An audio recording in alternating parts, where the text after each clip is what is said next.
ماہ دسمبر کی آخری تواریخ چل رہی ہیں. عنقریب گزشتہ سال ختم ہو کر نیا سال شروع ہونے والا ہے. نیا سال یا نیا سال کا مطلب یہ ہے کہ ہماری زندگی کا ایک سال ختم ہو گیا.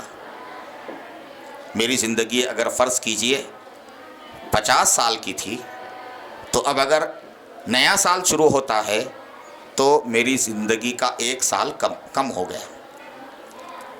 اب زندگی کا ایک سال کم ہونا یہ کوئی خوشی کی بات نہیں ہے، یہ تو جو ہے افسوس کی بات ہے. اور یہ موقع جو ہے ناچنے کودنے کا نہیں ہے، بلکہ یہ موقع محاسبے کا ہے کہ میری زندگی کا ایک سال جو نہایت قیمتی ہے ختم ہو گیا. اس ایک سال میں نے دینی اعتبار سے کتنی جو ہے ترقی کی ہے، میرے اعمال کتنے درست ہو سکے، میں اپنے نامہ اعمال میں نیکیوں کا کتنا اضافہ کر سکا، میں جو ہے اللہ کے احکام کو کتنا بجا لا سکا. یہ نیا سال محاسبے کا وقت ہوتا ہے.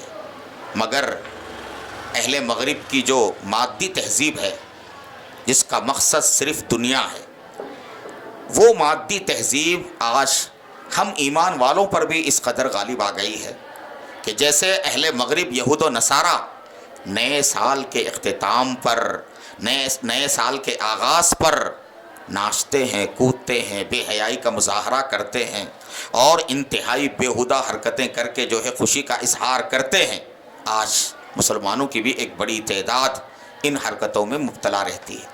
جوان بچے بچیاں تفریح کے مقامات پر جا کر رات کے 12 بجے وہاں جو ہنگامہ برپا کیا جاتا ہے اور جس طرح بےہودگی کا اور بے حیائی کا جو ہے مظاہرہ کیا جاتا ہے، اس کا تصور بھی جو ہے مشکل ہے.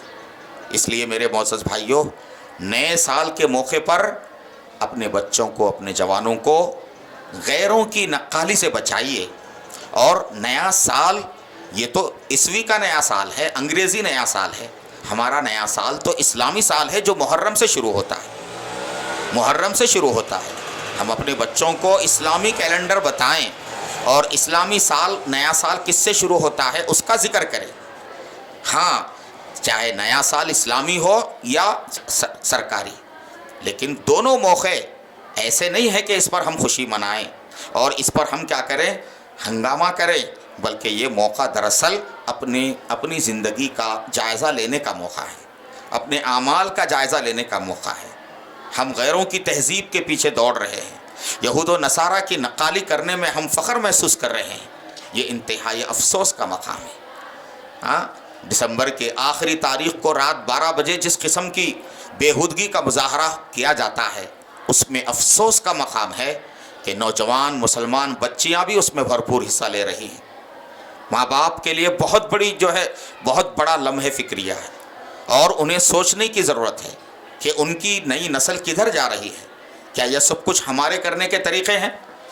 تو اس پر میرے بھائیوں سوچنا ہے اور مغربی تہذیب کی جو نقالی سے بچنا ہے. اپنے بچوں کی صحیح دینی تربیت کی ہمیں فکر کرنا ہے اور اپنے اعمال کا محاسبہ لینا ہے. جمال الوجود بذكر الإله وتصفو الحياة